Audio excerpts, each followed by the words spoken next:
Yeah, in his moments, he's unstoppable. Obviously, we couldn't defend the free kick. What a strike! And he's a world-class player. He's outstanding. The second goal was probably not the nicest. The 2-0 was not the nicest goal in the career of Lionel Messi, but it shows his skills that he's even there, ball crossbar, and then he's there in that moment.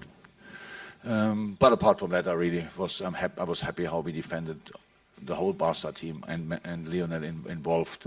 I'm a big admirer of him, or probably everybody, but my boys tonight didn't show too much respect. They were really there. They tried with completely legal things. We didn't treat him harshly or whatever to try to get him out of the game. We played just football, and I like that. Yes, I knew before that Lionel is a world-class player, and now I saw it again. I'm not too surprised.